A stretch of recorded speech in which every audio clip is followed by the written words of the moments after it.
Well, hi, and welcome to my shop. Thanks so much for joining me here. I'm just starting on a new project. This nice little Seabreeze record player here, which apparently is working. And we will find out about that in just a moment here. So,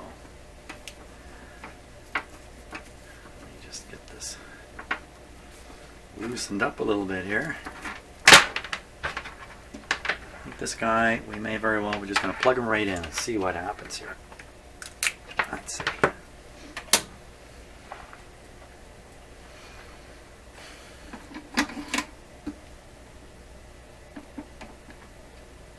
Looks like it's part way through its mechanical operation. Okay, we're set on 45. On off switch here. Ooh, volume.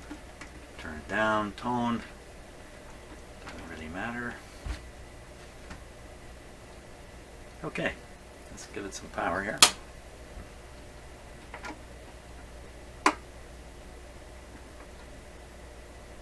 Okay. No, it's funny, nothing at all. This is really, let's just make this go around here.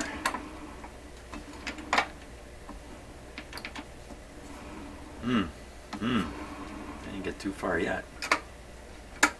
There we go. I think the whole on-off switch is rotating, I think. Okay, that's not bad. So it knew there was not a record there. I will lift this up, put it there. This will make it work as if there's a record there. Wow, this didn't make it back to the arm there. Let's give it another go.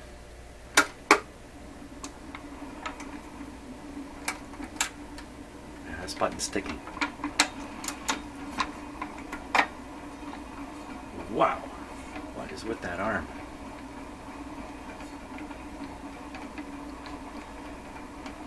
Looks like it's really pushing down hard. Whew. That's way too much. Doesn't feel right at all. Feels like there's a spring really pulling it down hard.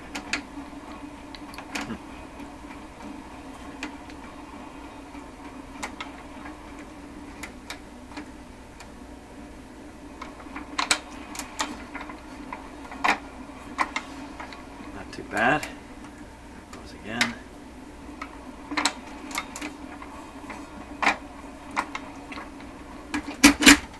Got to tell it there's no record by dropping this. It should shut itself off. Right off. Once again, I think this on-off switch is a little loose or something.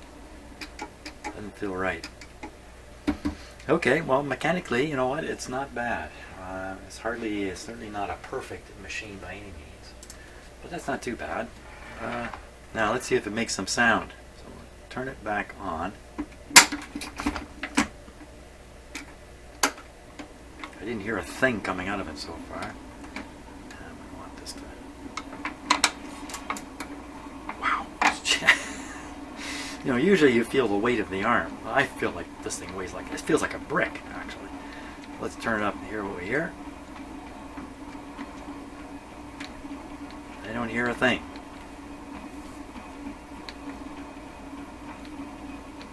Nothing whatsoever. Nothing whatsoever. Okay. Let's let it finish off here. Shut down. So I'd say mechanics require some adjustment here because I don't think this is returning for a proper spot. Somehow this thing is springing wrong, something terrible. I think I could feel a needle in there, but we'll have to take a look a little later.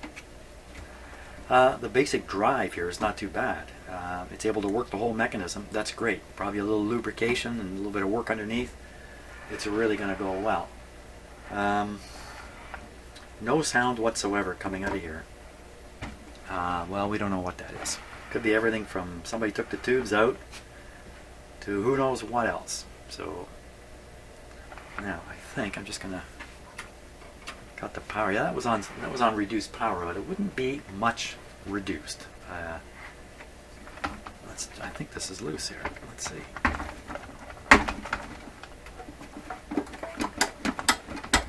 definitely loose.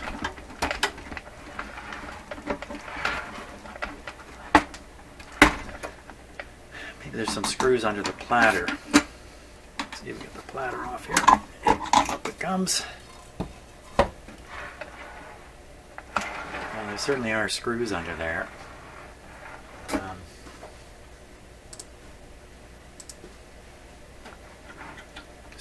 Screws. I don't want to start loosening these screws off without having some idea of what they're doing. It's your basic idler wheel here. It's very glassy, even though it's driving it okay. That's a very hard surface, so we can grind that and improve it a bit. Spring there, spring here. Let's try the speed adjustment here and see what it does.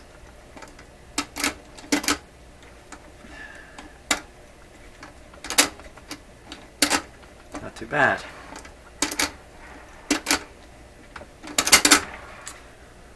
Okay, how do we get this top off? Or is it really the bottom that comes off? Is that really how this goes? I doubt it.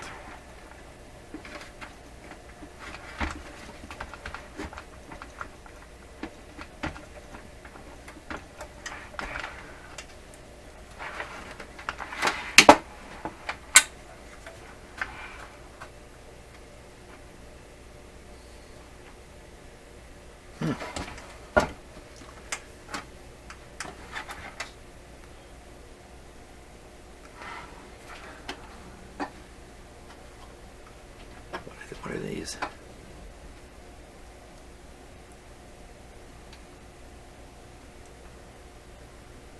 Accessible from the bottom here. Kind of accessible. Yeah, there's screws holding these feet on, but I doubt they're doing any more than just holding on these feet. And they're probably on with little nuts behind here. So loosening these off won't help our situation any. Here, I tighten them up. But I don't see any screws here that are worth trying to get the top off with. Now,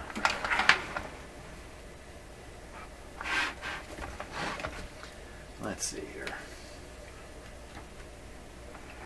So these are the motor mount screws. These are pretty close in. These two might do it. I'll lift the whole top off.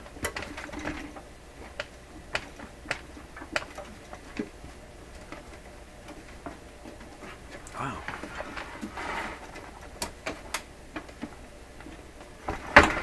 How can it be this loose?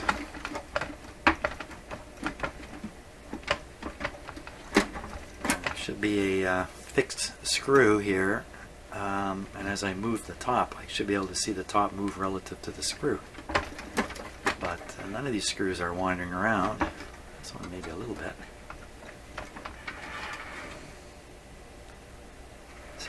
E-clamp there, but I think that's for something else. I wouldn't pop that off. I would think this whole top piece would come off. Motor, all the mechanics attached to this top piece. And the amplifier, I'm going to guess, is connected or attached to the bottom part. And there's just some wires that kind of... So you should be able to get this off and out of the way, so to speak.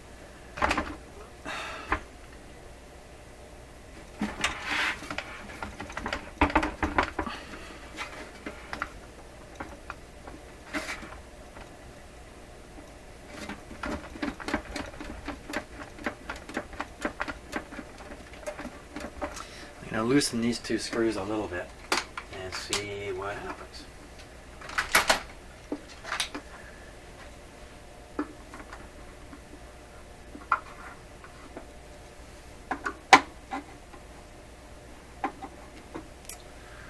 I don't know.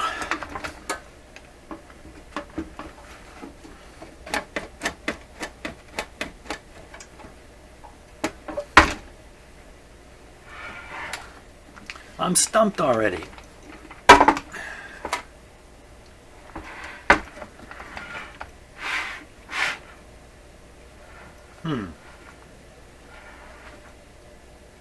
Well,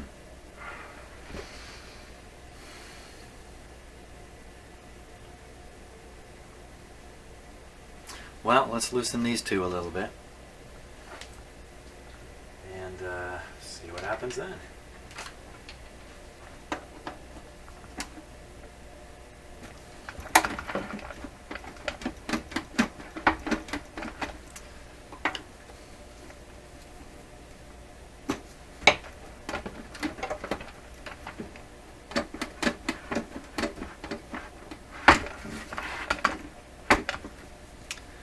I don't know about that. I don't think that did anything.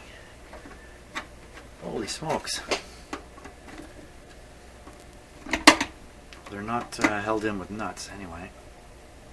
Then we can take them right out.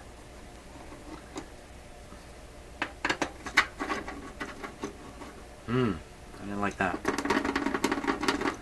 No, that's loosening the mechanism from the, I think they call this the deck.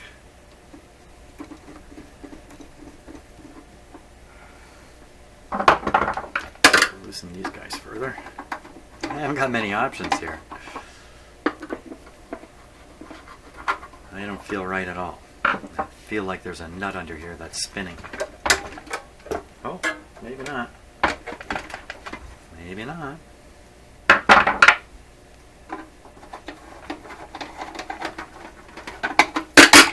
Hey! Yeah, that's it. These are the two. Not many options here. Just 1 second. Okay, let's just...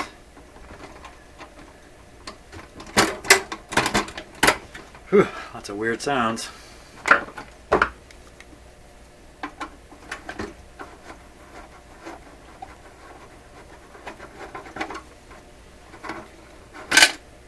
Uh-oh. Oh! I wasn't quite expecting that. Whew. Okay. Must reach right down to the bottom here or something. There we go. Oh, cut wires. Oh! The speaker wires are cut. Well, this is never going to work that way, is it? Ooh, okay. Just taking a quick look while I got it airborne. Yeah, so somebody didn't like listening to the hum, and they thought the best thing to do about that is just cut the wires to the speaker. Huh. Tubes in it. And this tube bouncing up against that. That's a little odd, isn't it? Oh, they made that?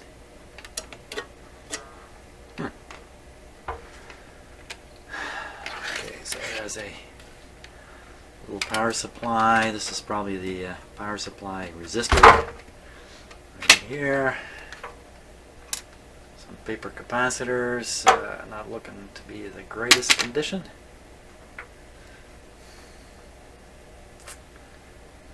Okay, so now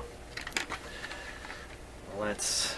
Is it even worth hooking it up to the speaker? Probably not.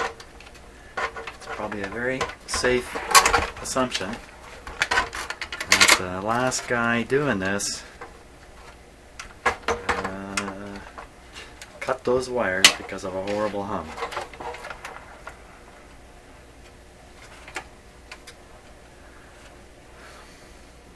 There's still a little bit of lubrication on here. It doesn't look that bad, actually. Ah, it's liquid. It's good. Motor's good, I think. Everything's probably pretty good. Except the speaker wires here. There could be other problems. Can't say I've ever seen anybody solve their problems with this stuff by just cutting the wires to the speaker. What would you do with this thing after doing that? There's no output on it. You can't plug it into another stereo or something like that. Huh. A little bit odd. Maybe somebody just wanted to see it go around. Maybe that was their thrill. Oh, I see where these screws went. When I had it turned upside down, I was looking at these threads sticking out of the fittings down here. Let's see if I can show that. Yeah, right down here. The screw went all the way down into here, which is what we were looking at from up the other way. Yeah, I think we should just get busy. Replace this. We replace this, then we can test it. Probably end up replacing the other capacitors too. So my options here are, I could leave this in the machine, just cut the wires, attach new capacitors. And what are these anyway? Let's see. It's an 80, a 50 at 200 volts. 80, that's pretty big. And 80 is pretty big, but you know, if you're going to have a capacitor that does not have a choke coil in the power supply, often the choke coil is actually the field coil of a speaker, then you're going to need really big capacitance to try to drum out as much of the hum as possible. And this capacitor is sitting where a choke coil would be. And why not put a choke coil there? Money, money, money. You want to make these things as cheap as possible? It's cheaper to stick a resistor there, put a big capacitor on there than small capacitors and a choke coil, because a choke coil is full of copper. It's copper wire. It's like a this is how it's done. Very common. Nothing wrong with doing it this way, but certainly when this guy gets weak, the hums come like crazy. In a radio where instead of a resistor they have an actual choke coil here or field coil on the speaker, these capacitors are also in the power supply, are smaller to start with, and when they weaken, you don't get a tremendous hum. That's been my experience anyway. Ooh, let's see, this wire's cut and taped down here. Oh, so is this one over here. Ooh, what's that mean? What's that mean? The motor wires have been cut. And that's really kind of strange because well, okay, let's see. Maybe this was done a long time ago. And yeah, these aren't so this red wire goes to a red wire, but this one here is a black wire and it's shown going over to a small tail of red wire.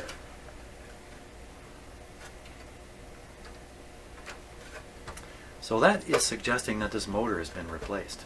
That's what that's suggesting. And you know, this has a bit of a new look to it. I mean, it's still old, but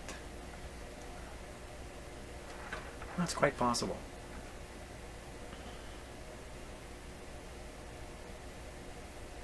Interestingly enough, in the older days they used what I would call hockey tape, which is friction tape, which is mainly a cloth type of tape. And you see how it's on here pretty good. It's still on here. Both the tape connections are still pretty good. If you put the modern tape on it, modern electrical tape, I think I left mine outside, but you know what I'm talking about, the black electrical tape. Certainly the cheap stuff that doesn't stretch well, you do this, it's going to undo itself. If you get a really good tape, stretch it on there properly, it's going to last longer, but eventually it will start coming off. This stuff seems to last really well. Hockey tape. Better than duct tape. Okay, maybe the speaker's broken, but I still don't see why that would mean somebody would cut it off. Why would they cut off if it's not working? That doesn't make sense, does it?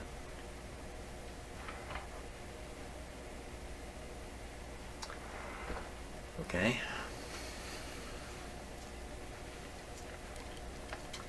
I'm going to try to remove this capacitor right out of here.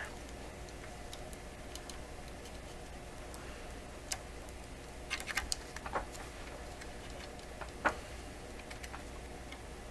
never get it off that band easy, so we'll remove it this way.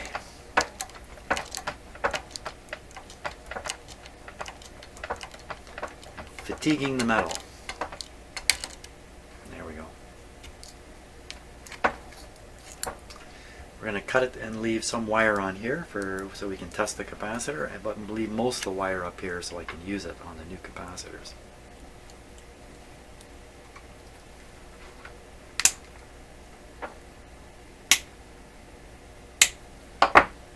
We're going to test this guy right away.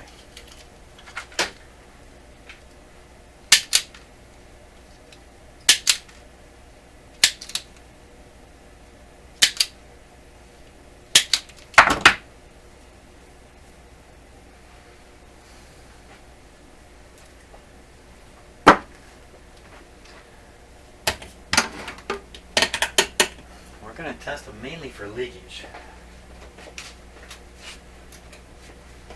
And my guess is it's going to leak.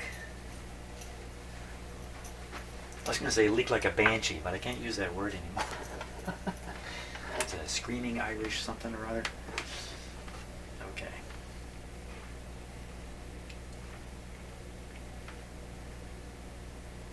My capacitor checker has a setting, kind of a hidden setting for electrolytic capacitors now.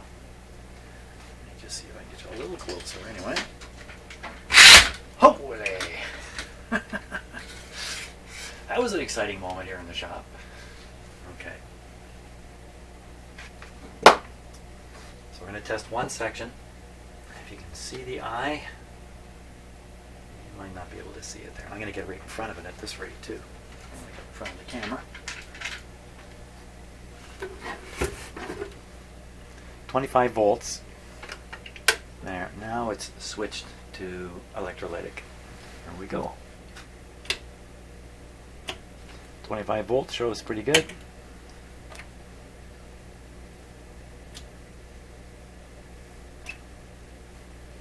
Not so good at 150, but not terrible. And we'll test the other capacitor. 25 volts.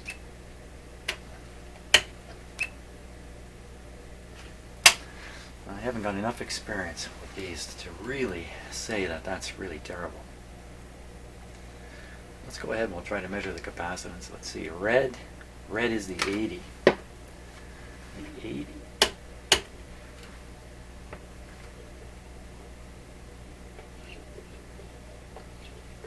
Nothing.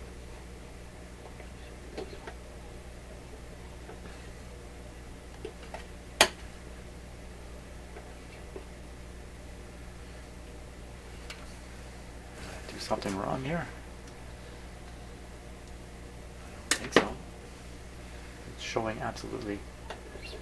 Oh, wait a minute. Sometimes instead of the eye opening and closing as it's supposed to, and I know you can't see this in the camera properly, sometimes the whole eye will flash a bit as you zoom by. Right in this area here. According to the scale, I'm on the 0.1 to 50 scale. 0.1, 1. Yeah, 50 up here. So this is 1. This is measuring 1, not even measuring.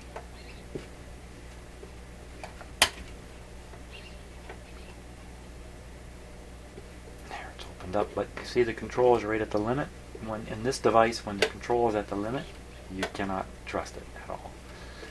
So I'm getting 0 capacitance out of this, which is very hard to believe. Okay, we'll try that 50. There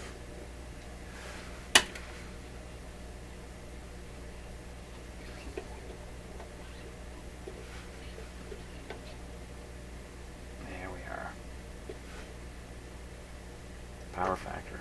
So it's the first time I've ever actually adjusted this control down here, which is the power factor control. You're supposed to play a bit of a game here with it. So it looks like the flash I was seeing if I adjust the power factor. So, power factor, I'm not going to try to explain it. I'd have to read up on it myself in order to put myself in a position to explain it. But power factor, higher it is, the worse you are. This one shows a power factor of 20. 20 what? 20, I don't know. power factor of 0 is what you really want, I think. Not sure, not experienced enough. Oh, wait a minute, that's not what I wanted to do. I wanted to switch to the other capacitor and use the power factor control, see if I can find the spot where the eye opens.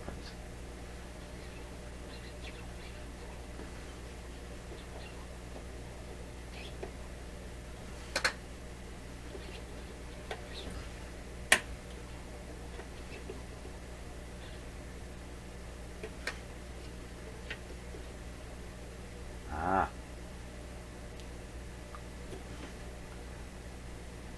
So this one measures the power factor at 45, whatever that is. I don't know, 45.45? I'm not sure what that is. I will have to do some reading now that I've, come across a capacitor that tests like this. So, well, I can't be sure from lack of experience, I'm afraid. I think what we're seeing is a bad capacitor. I mean, it would be pretty surprising if it's not bad.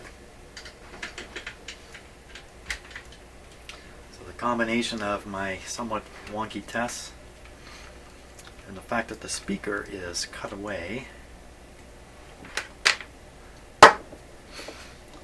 tells me that's bad. So let's get a couple of new guys out here and I'm going to install it. And should we do these other capacitors anyway? No, we shouldn't. We should test it and then do them if they're needed. These little amplifiers are really prone to humming. If you don't do things exactly right, you can get a hum in here that you can't get rid of. So I don't want to rush in and start changing all kinds of stuff and then have a hum appear.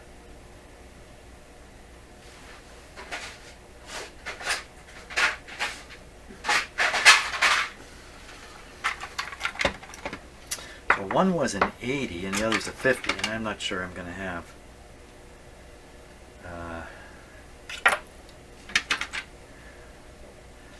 okay, so I got to dig around, find the capacitors I need. If I just talk for a couple more minutes, we will have it.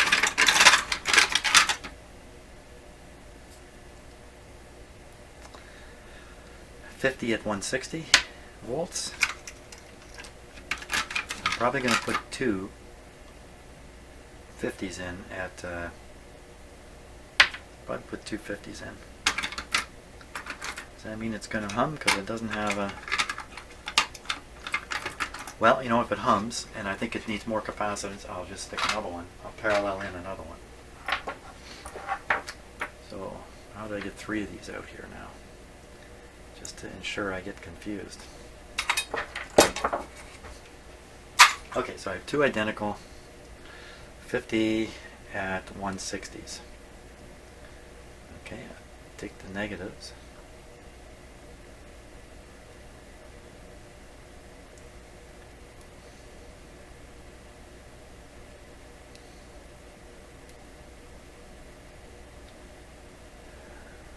Twist them together here.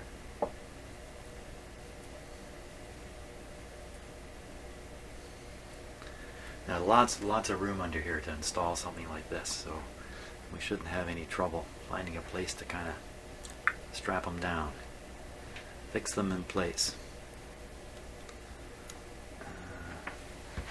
So he says. So I have said. It should be easy.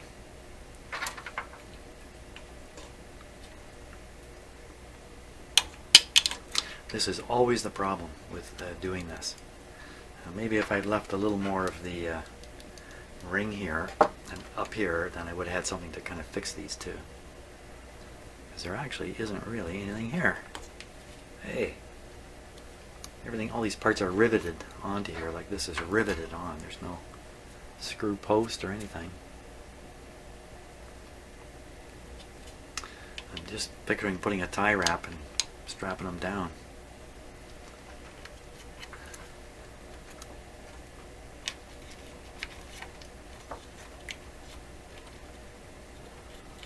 I did it like that.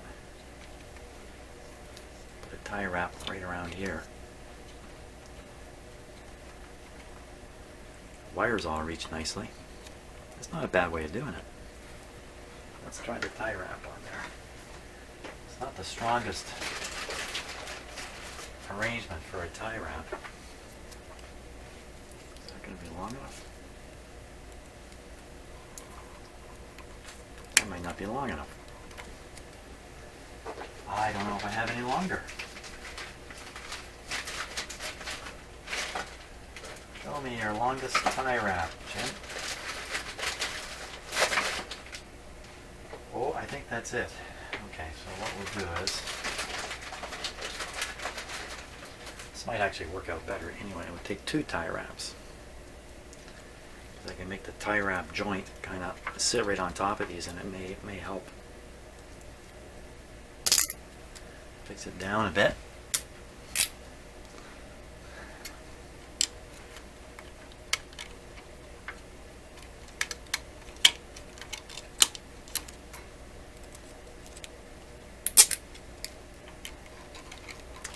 Or I'll put them right at the ends here. It looks more symmetrical. I like symmetrical.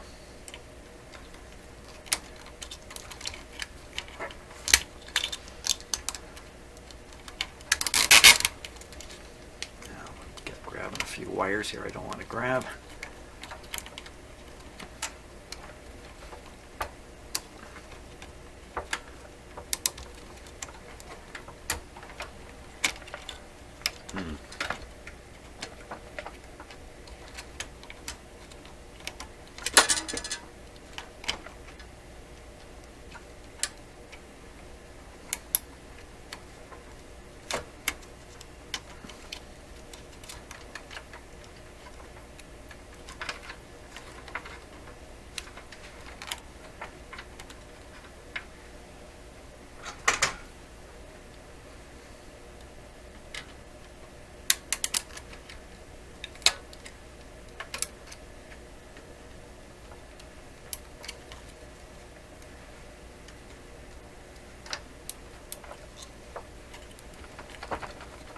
Still a little loose, but I think once we get the wires soldered up, and that, the chance of this, I'll tighten it up a little more too. The chance of it coming off is just about nil. Let's give it another crank here.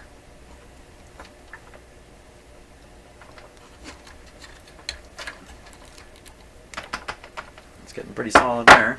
Okay. Off with the insulation.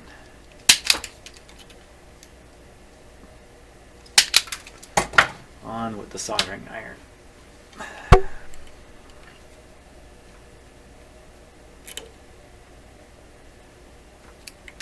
course, this is going to result now with some terminals very much exposed here. With some voltage on it, but yeah, it's not going to hit the bottom.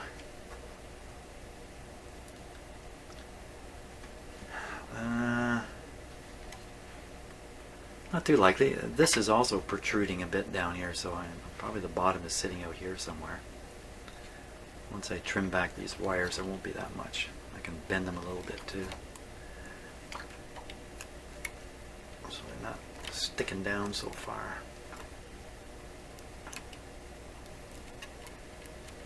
There we go.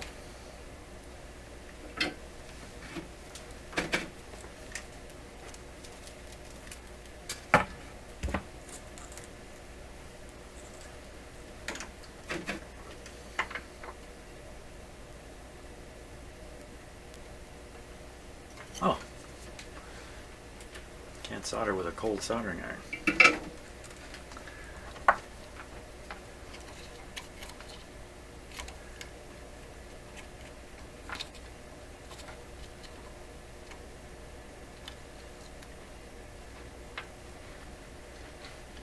rid of this. Leave a little bit in case I want to tighten it. So I'm going to poke myself in the eye with this way. Leaning into it or something. Okay, now we're ready.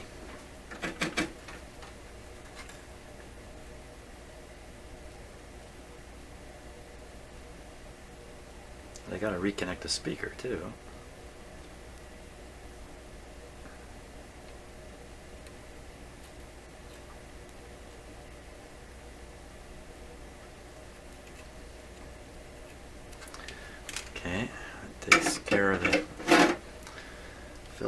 capacitor. Trim these.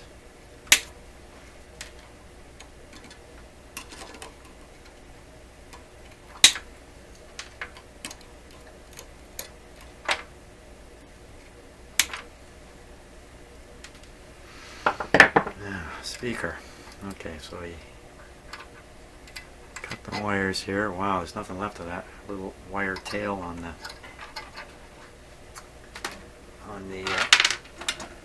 speaker.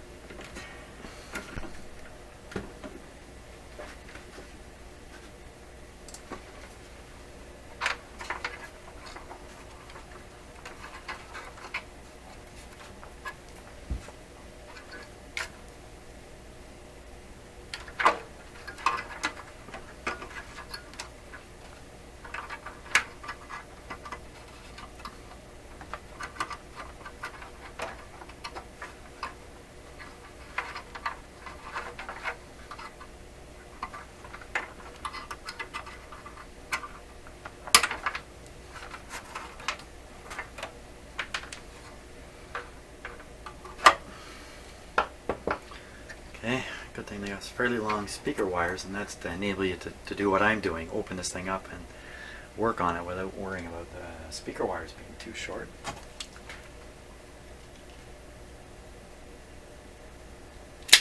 I don't want to shorten these up too much.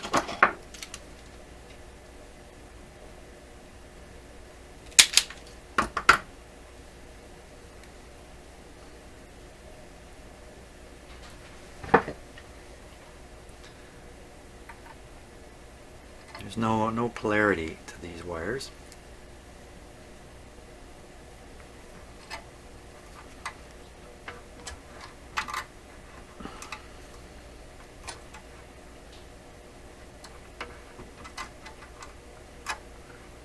Speakers, of course, run on alternating current. I think I'm going to solder that one because I'm going to knock it off if I don't. Should have done the lower one first, maybe.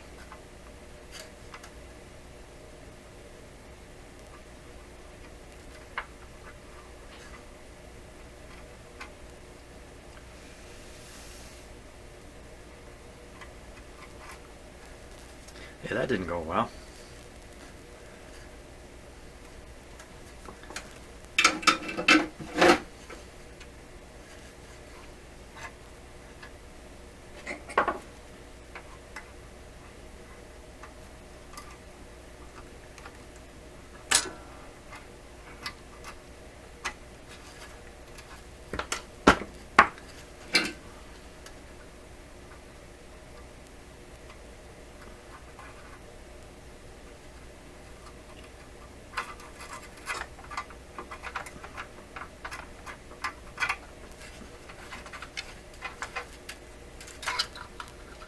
I got it.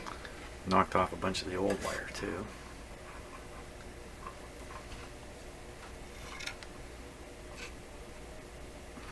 Some pretty stiff wires.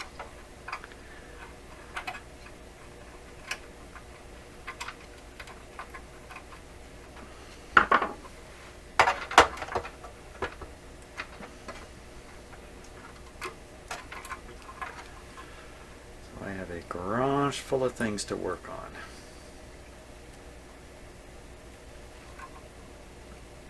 There's a lot of stuff out there waiting for me to get at it. So I'm hoping I'm going to do a bunch of quick things because, wow, I've been doing some real tough stuff the last while.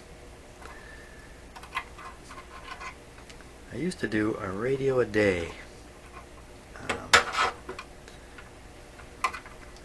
Radio every 2 days or so. Just before I started shooting video, in fact.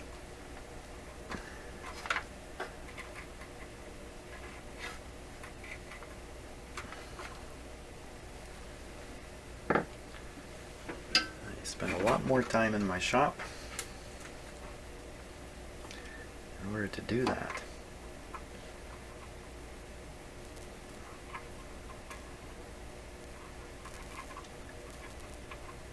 I think I'm going to have to get back to working that much.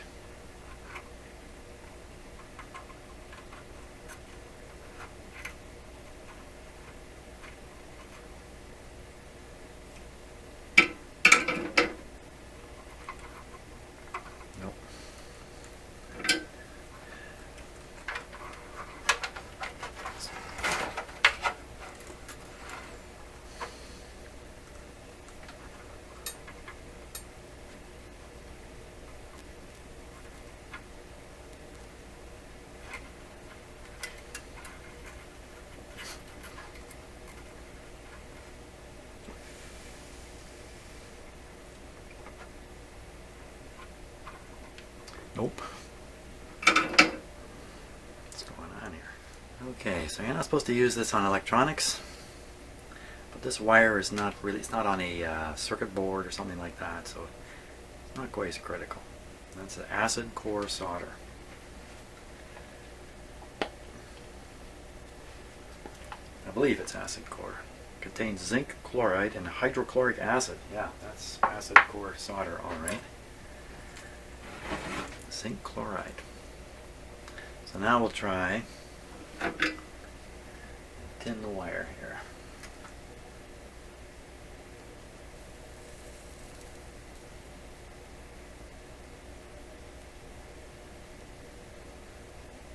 Smoky deal here.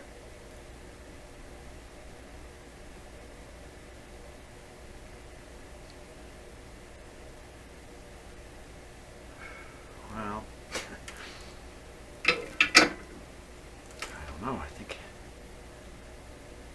yeah, I think it's covered in solder now. I'm gonna have to get some proper rosin.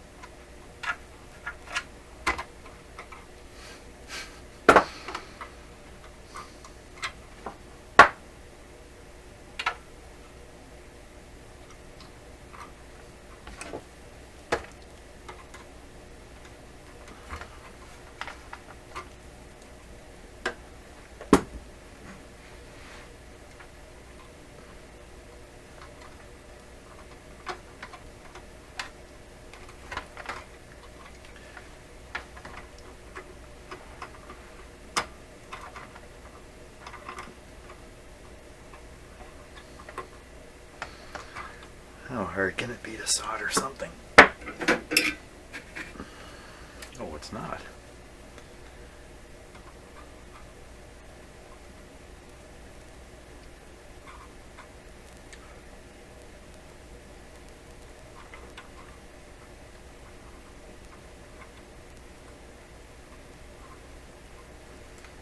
There we go. We have melt. I'm pretty sure that's fused in there this time.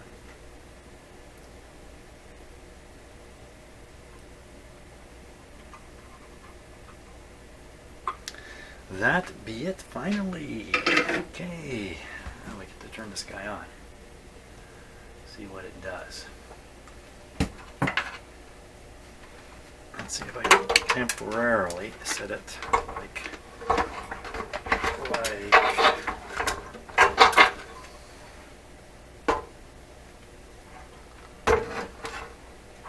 nope, only way is to put it right in. Now I'm a little worried about those capacitor leads striking the bottom, so what I'm going to do, put this piece of rubber here, okay, put this in,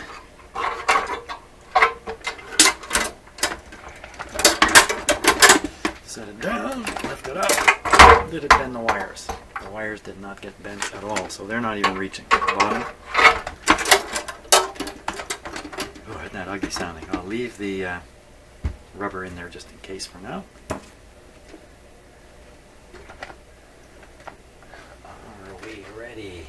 Well, yeah, I'm ready.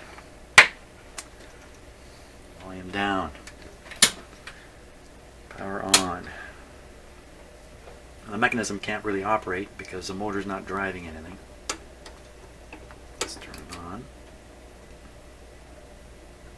Get ready for a hum or something.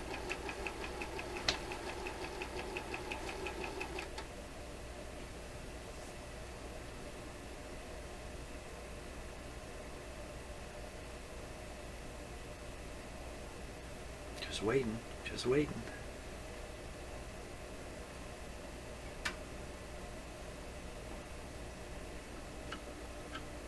Oh, very faint hum.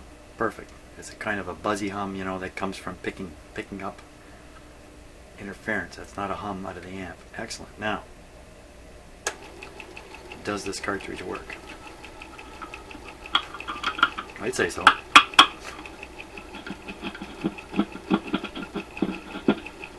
I'm not sure there's a needle under there. Let's flip it over. Lots of volume. I think there's a needle there. Okay, we'll put the platter on. We'll put a record on. We'll hear what it sounds like. I hear that wump, wump, wump, wump, wump coming out of this. That's not good. That can be transmitted through the platter up into the needle and out of the speakers. But we will see. Switch off.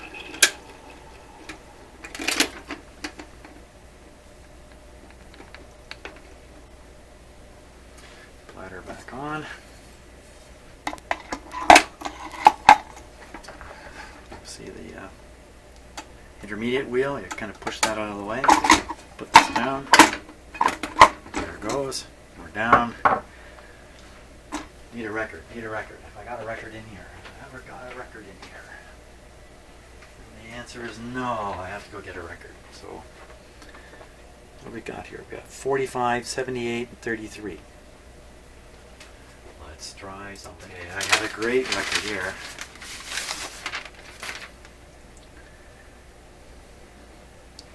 Maybe you can read what it says on it. Okay, so that's a 33. So I'm going to flip the speed to 33. Sometimes these are hard to adjust when the motor's not running. It's helpful when the motor's running. Let's switch it on. There we go.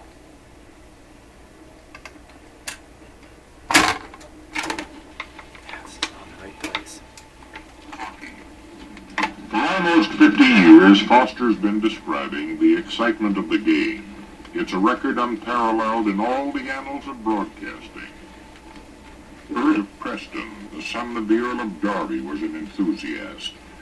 In 1893, he donated the Stanley Cup at a cost of £10 for annual presentation to the amateur hockey champions of Canada. Since 1910... Oh my gosh. This thing's like a lathe. Come on. Hey, how come it's not picking up?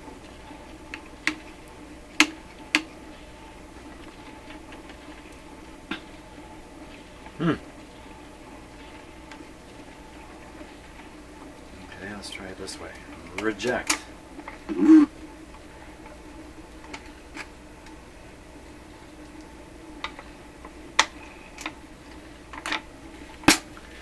Now, not worrying about this just yet, the position of it. The speed on this, you can see it's quite weak. Particularly when it's trying to drive the mechanism, you can see the platter slow down.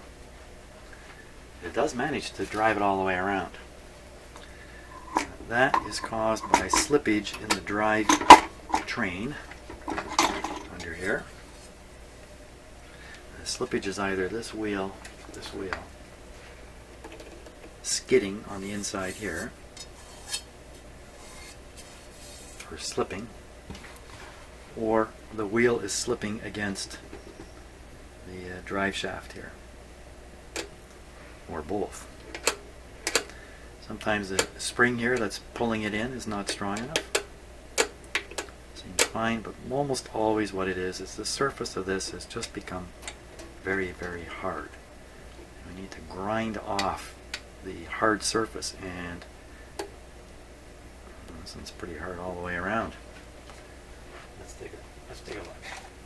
So, I mean, the good news is this guy's working. From here, things get pretty easy. Lubrication. Fix this, what I think is a slipping